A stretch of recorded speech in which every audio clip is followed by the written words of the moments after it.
Welcome home. We are WNST. Tassel, Baltimore. Baltimore Positive. We are positively not in our studio today. We're doing the Maryland Crab Cake Tour. We are here at Pappas. I'm going to say it's Parkville. I still call it Parkville. The original sign here, Pappas Restaurant and Sports Bar. I got the sun shining in. I feel like Superstar Graham back in the 70s. I walk outside, my glasses change. Home of Oriole games here every night and for at least a little while. And they do have a lottery sign outside. The Gold Rush Sevens doublers, we're giving these away here at Pappas and Parkville. Our friends. I also have some Pac-Mans left over. And our friends at Liberty Pure Solutions, keeping the water crystal clear. And our friends at Jiffy Lube for driving this crazy thing we call the Maryland Crab Cake Tour out on the road. I am delighted to be back here at Pappas today. I'm even more delighted to have old friends that I've never had on the program before. I don't know how well I really know John Patti, formerly of WBAL, but I knew enough to never invite you on my show when you worked at WBAL. I don't know exactly when you got there or when you ended, and as Baltimore would have it, you're opening the Pappas menu here. Oh, yeah. Jeannie here at Pappas, the general manager, world-famous crab cakes, my friend Jeannie, was your junior assistant DJ with the John Patti's DJ Delights back in the 1990s, no, correct? You're totally wrong. What were Absolutely, totally wrong. We had Music Pack DJs that we called. Music Pack DJs. From 1977 to 1993. I think Jeannie sent me the logo on this. Yes. Music we had the brochure. Pack, P-A-K. P-A-K. And the reason we did that was because... Right yep, there you go. Is that it? That is it. Music Pack DJs. We named it after a six-pack of beer. Joe Avelius and I formed this name. We figured, well, we're always out drinking six-packs, so we'll call it Music Pack. Ellicott City, Maryland. Entertaining since 1976. Yep, 76. The first one we did was at the Arnold Fire Hall. It was $100 we got. We did an oldies job down at the Arnold Fire Hall. In 76? That's turntables. Oh, buddy, it was turntables. It was turntables. Whoa, not only was it Heavy, turntables, but heavy. It was belt-driven turntables then because we didn't have any DJ equipment.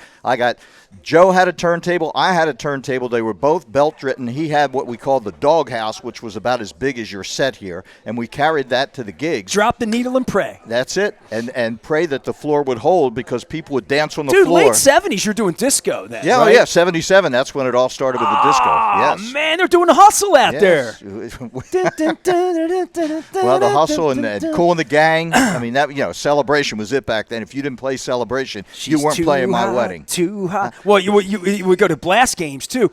So, did you know I had a DJ business? I did not know that. My DJ business, and I went through this 2 weeks ago at State Fair with Howard Scher, Humpin' Howie, who was out with me. We met at a Skipjacks game in 1984.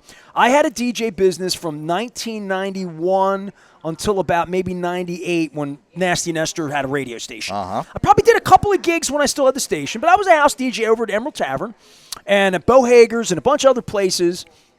But my era was CDs. So we had the Newmark CDs. We had the PV 1502s. Batman helped outfit me over here at Gordon Miller Music. Yep. They weighed about 45, 50 pounds each. You had to pick them up, on the stand. Put them on the universal stand. Yep, the tripod stand. And then I had CDs that I bought they were this size of the Maryland lottery tickets. And the little plastic sleeves, I took them out of the jewel boxes. And I had, I went to the Heckingers. There's an old reference for it. I went to Heckingers. Security Boulevard and Rolling Ring? No. This was over Golden Ring. Not the one on Merritt Boulevard because that was gone by then. And I got toolboxes, red toolboxes, and these sat in toolboxes. So I had a Jeep. I had the PV 1502s. I had the stands. I had the Newmark case that everything's sort of same kind of thing I have here. And then I had like seven different toolboxes. So I'd take 4,000 CDs. How many albums do you carry to Arnold Fire Hall in 1976? Well, we used the crates, the yellow crates. Milk crates. That's where the albums were in. But the 45s were in these boxes that we built. I'd sell my soul to be a DJ right now. Little speakers that weigh 5 pounds, right? Yeah, These kids don't know. Everything on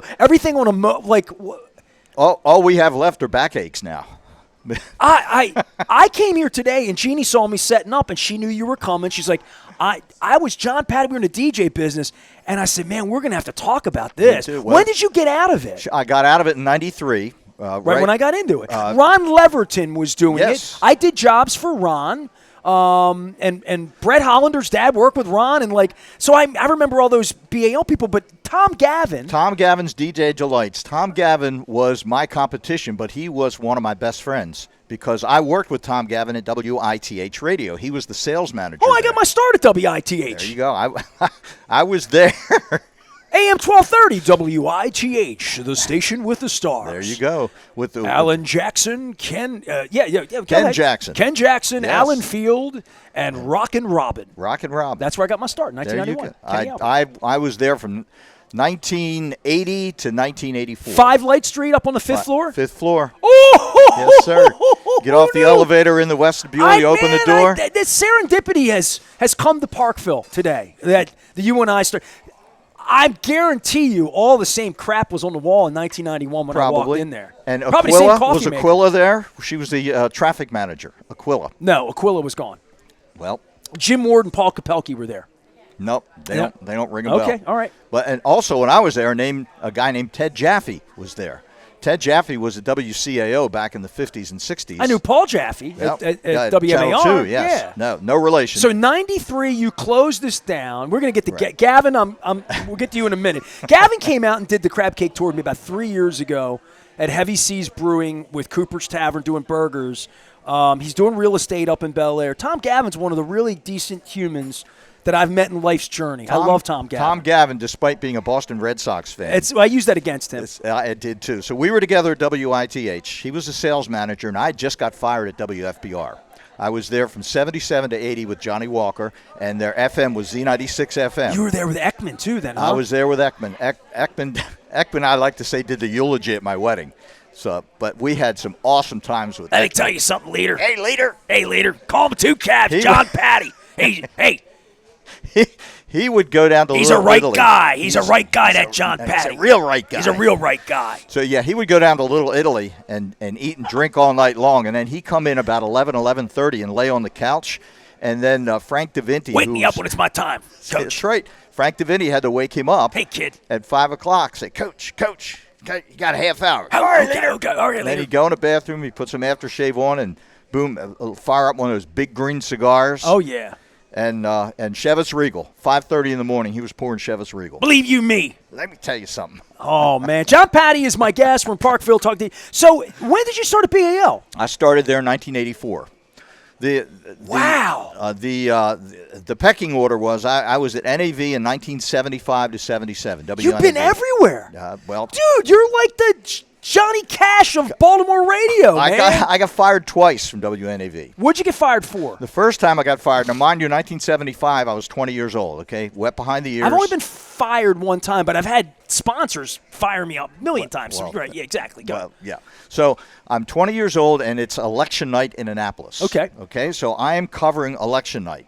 I don't know. 20 years old. What's this, Blair Lee? What are we doing here? No, this Mandel? is the city of Annapolis. City of Annapolis, okay. This is for the mayor of the city of Annapolis. Right. And there were 2 or 3 candidates running.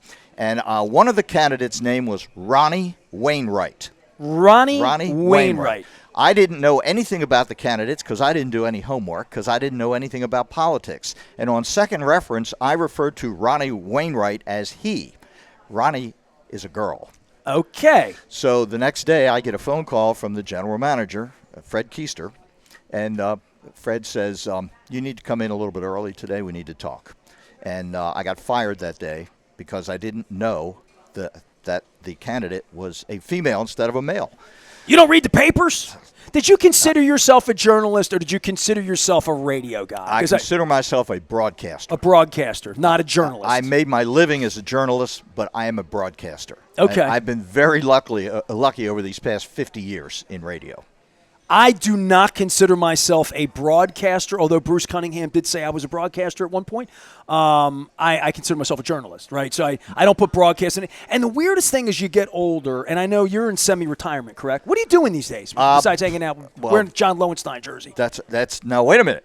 With all due respect to Lowenstein, look at the back of that. It says Patti. It says Patti. It's Lowenstein's jersey, though. It is, but I was at BAL 38 years. Oh. So my going away gift was an Orioles right. jersey with my number 38. Okay. And now that's not my favorite number of the Orioles, but with all due respect to Lowenstein, I got a Lowenstein story too. But that's for another Who else day. wore 38? I'm trying to think. T-Bone Shelby wore 30.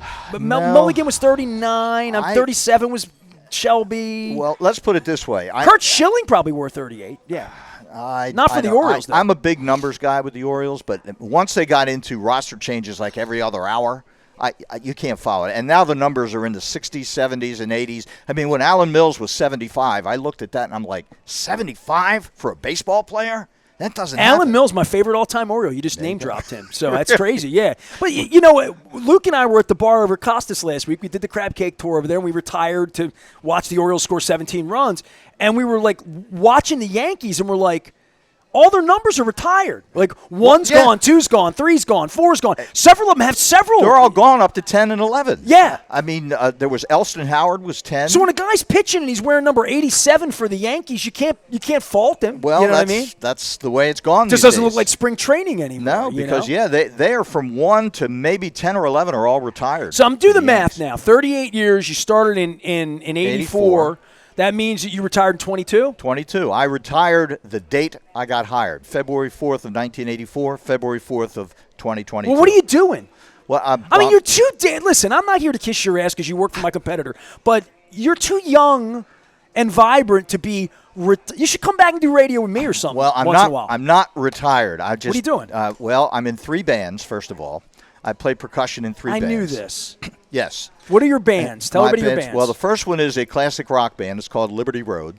And you can go to libertyroad.net and find out where we play. Our next gig is this Saturday. We're playing in downtown Sykesville, right outside the Vine on Main and the Sykesville Distillery. Okay. Right there, outside there. We do that, and it's all very part-time. So I'll do that, and we're there once a month. Then the second band I'm in is called No Strings Attached. And that's 3 guys and a female singer, so it's 4 of us. And we play hits from the 60s, Girl from Ipanema, Wave, that kind of stuff like that. Okay. It's a surfy, a little surfy? No, it's a mandolin lead. Okay. And more like beautiful music type stuff. Oh, okay, dinner hour. But yes, okay. But Lynn Alonso has a voice like Linda Ronstadt and Mama Cass together. She is absolutely incredible on the voice. So, beautiful. And we've been at State Fair. In fact, I'm waiting for Brian Guy. Hello, Brian Guy. Come on, Brian. Brian, give us a call because you said we're going to be there May, June, July, and August, and we still haven't gotten the rest of the schedule down. So we're supposed to be at State Fair there. I'll be back at State Fair soon. Yes. They're my sponsor, too. Get the Brussels sprouts. They're awesome. So you know what I've gotten at State Fair lately that's been phenomenal is they have a Parmesan-encrusted salmon that they do with a jasmine rice and a broccolini.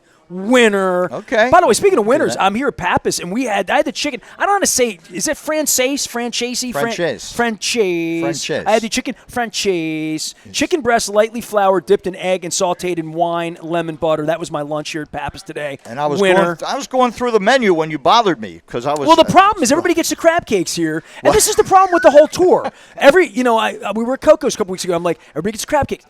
Get the coconut shrimp there. When I'm trying to find things here like the chicken franchise. I love it here at Pappas. So that's my little sort of go-to. And they also have a side. They have a potato here, like a twice-baked potato that nobody else. They call it a jackknife here. I didn't get the word right. Yes.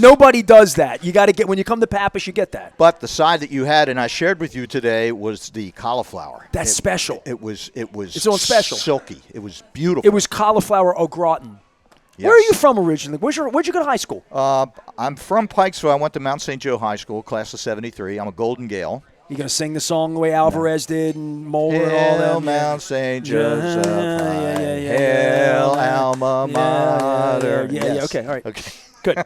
So that's the high school years. But, gosh, we're like 3 stories back. Well, I never finished Tom Gavin's story. Go ahead. So, I got fired from FBR in Z96 in 1980. So I went to work at WITH, and they were still playing Barbra Streisand and stuff like that in 1980. Music of Your Life. It wasn't Music of Your Life yet. It was about to become that. It was about to become that, and they became Music of Your Life sometime in 81. It was called Middle of the Road then. MOR. Yes, sir. That's what we were playing. You get 2 old guys together, we come up with all sorts of things we haven't thought of in a long time. So they bring this hotshot sales guy in from Boston. Tom Gavin. Nice to meet you. Tom Gavin. And Tom and I get to talking, and at the time, my DJ company and I was doing Steak and Ale out in Timonium. Okay. And in fact, I beat out the Batman for that gig. Okay. Mike Beatty, rest his soul. He and I were in competition to get that gig, and I got it. He didn't. He did much better than me down in Ocean City. I think he did okay. I think he did just fine. Anyway, so I told Tom, I said, why don't you come out? One night, I'm there Thursday, Friday, and Saturday night. Come on out. So he came out, and he got the bug. He says, John Patti. He says, I like to do these DJ things. I haven't done these things in years. I said, well, why don't you do That's a pretty good Gavin, man. Wow. I said, well, why don't you come out and do a couple I'm going to take a me? picture of you and me and send it to Gavin right now. He'll be down here in 20 minutes if we do that, just defending his own honor. Here we go. There we go. All right, Tom Gavin's going to get one. Gavin. So he gets the bug. So he, being the marketing genius that he is, he starts Tom Gavin's DJ Delights. DJ Delights. And wipes me off the face of the earth. Well, he advertised everywhere. Everywhere. It was either Tom Gavin or Stephen Almaz wanting you to talk about it. That's what was going on in the 80s. But there was Bill Davis and Davis DJs. Davis DJs, I remember worked that. with Bill Davis at WNAV. He did mornings. He was an I his Annapolis news guy, yes, right? Yes. Okay, so I went into the DJ business in 1991.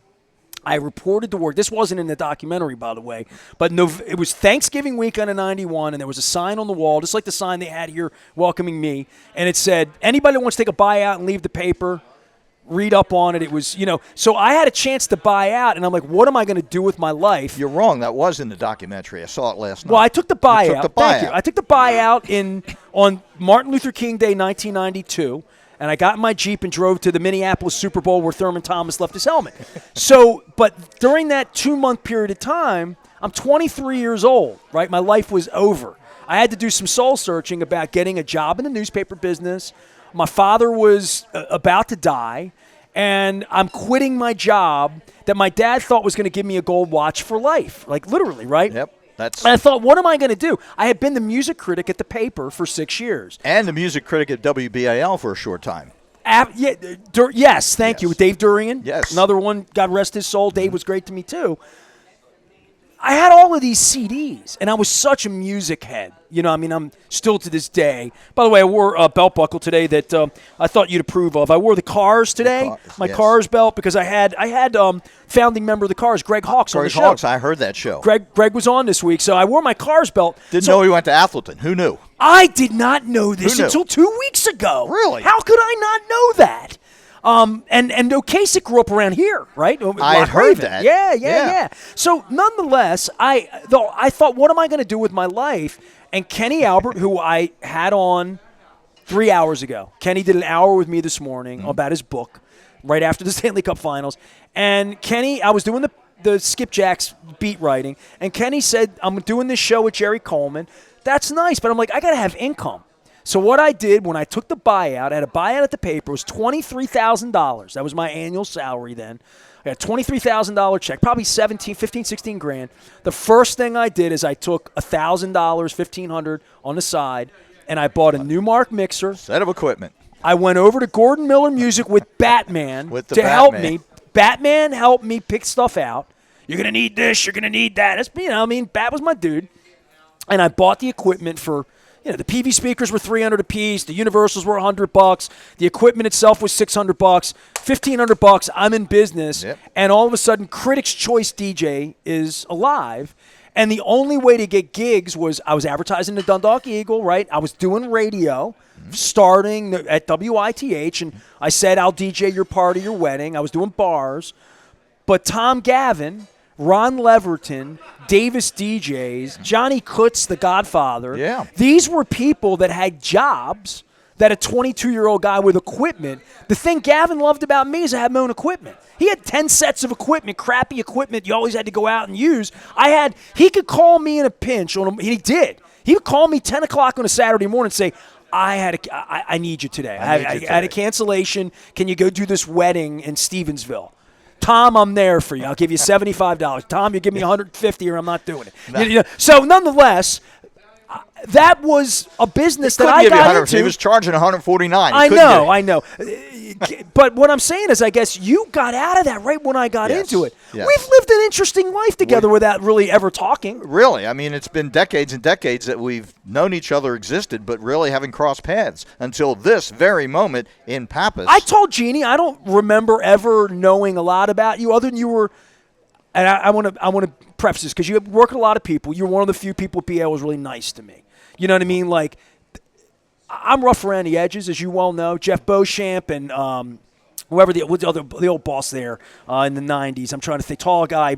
Ed Kiernan. Ed Kiernan. Yeah. Those guys, like, I was evil to. I was over at 1570 making noise, pissing them off. Yeah, you were making noise, yes. Correct. And they didn't like that. Right. It just was what it was. So the BAL thing, whether it was Josh Lewin or Jeff Rimmer, who just retired, and his son's hockey team just won the cup last night. Jeff Rimmer, right here. Yeah. You know, like all of that 90s stuff, not to mention how much I love 98 Rock, right? And you know I always loved 98 Rock. Yep. Always loved all the jocks there. The BAL thing was always a little sticky because you were the flagship.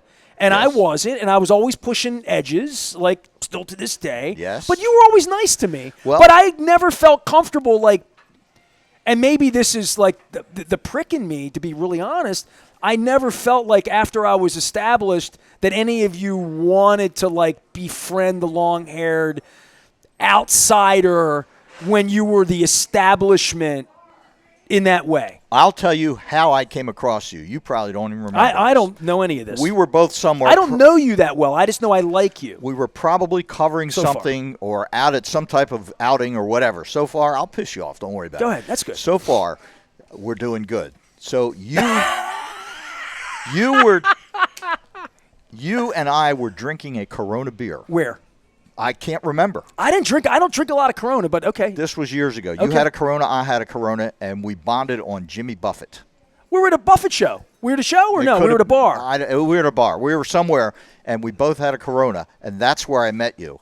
And but you don't remember what bar it was? I don't know. I can't remember what I had for dinner. You must have been a third or fourth Corona that night. It could have been. Yeah. But that's how, and I said, Nasty, he likes Corona, and he likes Buffett. He's an all right guy. He's an all right guy. As Eichmann would say, a real right guy. A real right guy. A real right guy. John Patti is my guest. I don't know why. I don't either. Well, here's the fascinating part of this, is that I went to Jamie Costello's farewell a couple of weeks ago, and part of it was my wife broke her ankle, and it was just a really rough week getting her around, and she's in a lot of pain, and I'm like, I wanted to do it, and I gave it to her as the North Star because she had been in bed all week. She couldn't work. She was on narcotics. They wouldn't let her work. So I dragged her out that night and I said, look, I'm going to put you right by the door, get you comfortable, and bring people to you. Yep. And when I read the guest list of people going to the party, it was like that party where, like, I got to go because there's so many people there that I like so much there was that I want to a lot of names see. there. Yes. And when I walked in the door, and there's Pete Caringi, and there's you, and there's Jeannie, and it was just down the line. I mean, I still didn't talk to Mark McGrath. I didn't get to talk to Mary Beth Marsden, and I want to invite them on the show as a couple, sort of like with what's the woman in the morning? What's her name? The former the television woman in New York that does a show with her husband. What's the name? Not Kathy Lee, the one that replaced Kathy Lee. Kelly Ripa. Kelly Ripa does the show with her husband. Okay. So I want to get McGrath and Mary Beth like on together, you know. But I didn't see either one of them at the party. Well, Jamie took a selfie, and then you came up and you were nice to my wife and you were nice to me. Well, I mean, Jen looks great. I mean, I didn't know that she had busted her leg, but what the hell that she has been through, she looks great. She's doing okay. My wife's a tough woman. Yes, she is. She is a very tough woman. So I saw you.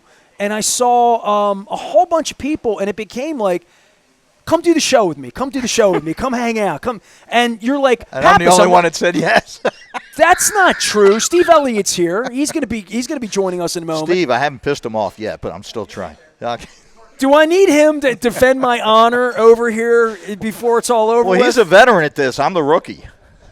You've done a lot more radio than me. Maybe you have. Maybe you haven't. I'm not sure. But so. This is year 51 for radio for me. Do you miss it? Well, I don't. I'm not actually out of it because I still produce my Christmas show, Christmas in Maryland. It's on 101.9 WLIF, Baltimore's Christmas music station. That's the station that bleeds over into my radio station because our towers are 50 feet apart. Well, yes. Well, they used to be on Hart Road. Well, out on Hart Road, we would pick up the phone back in when I bought the station, and you would just hear Mariah Carey singing, or Phil Collins. I mean, I'm talking about 98, 99, 2000. That's called RF. The format, it was RF, and the format at my station on the phones was that. And trying to get WLIF out of tape back in the analog. Right. When it would run through the walls, we would have literal tape. Impossible. We would have commercials that would have the sounds of Barry Manilow behind it. You know what I mean? You'd hear Copacabana coming bleeding through, baby. Yeah, anyway. So I still do the Christmas show. It's a 5-hour show. It's all about Christmas time in Maryland. I go all over the state. I bring my recorder. In fact, I just got back last week from Tangier Island in Virginia. Okay. I went there because a bunch of us guys and our wives went there for a couple of days. But there's a Christmas story there that I did, and that is there are a bunch of airline pilots from Pennsylvania and Maryland who every year in December they take off from the Bay Bridge Airport in Stevensville, and they fly to Tangier Island with bags and bags and bags of holly. They call it the Holly Run because they can't grow holly trees on Tangier Island. Now, this started back in the 40s. And this continues today. And I'm thinking, this is a great Christmas in Maryland feature. So I interviewed some pilots. I interviewed Jamie Parks, who owns Lorraine's Restaurant on Tangier Island. That's where they all congregate to have a crab cake and a soft crab in December. Figure that out. You respect the crab cake tour. See that? He's out of Pappas. He knows what's up. Absolutely. You know? So go all the way to Tangier Island, you got to get a crab cake. So that, and the crab cakes, I want to tell you, and I told this to the guys, I said, this crab cake is okay because it's where it is, but it's not a Pappas crab cake. Oh, you got upset about that. Okay. Pappas has the bomb for crab cakes. See, that's unsolicited. By the way, when I told you that I was doing the show at Pappas, you're like, great, it's right in my neighborhood. I'm like, nah, I'm not in Cockeysville. Man, this is the original. This is the one. This is the original Pappas. Right here. Oakley and Taylor right here. I came here for the first time. I told Steve Pappas this when I was 6 months ago. I did the show here.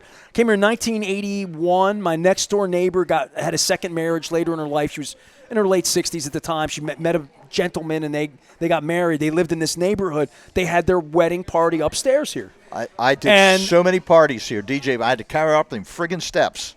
That was always the deal about setting up. Yes. I said to Jeannie today, you don't pay me to do the show. You pay me to set up the equipment. DJing, I'll DJ for free if you carry the equipment. Right. That was kind of how it was back in the day. Now, these kids today, they don't know. So you don't DJ parties? And I haven't kept up with the music since the late 90s. I mean, if I'm going to DJ, it's going to be stuff from the 70s and 80s and oldie stuff. And believe it or not, you go to a wedding, I mean, there's still starters. That, there's still old-time rock and roll. There's still celebration. They still play those things. A lot of Motown still gets a lot of... Run Around Sue will get the dance floor filled. It will. Anytime you play. It will. And the secret is, when you don't have a dance floor, play a slow song. Play Elvis Can't Help Falling in Love. Play Heat Wave, Always and Forever. Just play that. They'll get the dance floor. Then it's up to you to keep the dance floor. So, hey, speaking of singing, they do karaoke here. And Jeannie's been trying to get me to come over on Monday night and do my Engelbert Humperdinck. You would be awesome. Do that. Yeah. Well, I sing you to sleep after the loving. All right, John Patti's here. We're going to take a break. Please release me. Let me. Steve Elliott wants to be released. He's my chiropractor at Elliott Chiropractic Life. He's going to be on next. I'm going to have Gold Rush 7 doublers. Do you want a Gold Rush 7 or do you want a Pac-Man? Which one do you want, John? Pac-Man, because the music pack. Waka, waka, waka, waka, waka. So I'm going to keep John here. I'm going to bring Steve in. You're wearing your Oriole jersey. Yes. Steve, I called Steve Elliott a philosopher today out on Facebook, and I'm going to go with that. Okay. He's my chiropractor friend and philosopher and sponsor, Elliott Chiropractic Life. I always love when I go into Elliott Chiropractic Life. He has a little scoreboard, like little thing, like a little doctor's office thing with the little white letters you put up, right. And it says, thank you for referring us business, and it has my name up there. Sometimes when it's not up there, I'm like, I haven't sent you any business lately. I got to try harder. I got to get him out to do the show. You just did that, like times well, dozens. I'm going to let him explain to you what chiropractic is, but more than that, the good life. He grew up right down the street here. This is literally his parents' neighborhood place. So it's great to have Steve Elliott out. John Patti, formerly of WBAL. We used to be rivals. Now we're all cool. Had something to do with a Jimmy Buffett and a Corona beer that I don't remember. We can talk about that, too. Should I get 2 Coronas and just This is the end of the Crab Cake Tour. I'm on hiatus for 2 weeks. Wow. I can drink if I want to. If you want to. If I want to. Steve Elliott's here. I'm going to start drinking heavily. Our friends at Maryland Lottery bring it in, as do our friends at Jiffy Lube Multi-Care, as well as Liberty Pure Solutions. I'm going to have Doug on the program talking about well water and keeping it safe, keeping it clean. Back for more. We're at Pappas. We're doing a Maryland Crab Cake Tour with friends and rivals, and He tells me he's going to be tough on me in the next segment. We're going to find out. Stay there. Yeah, he's going to crush me.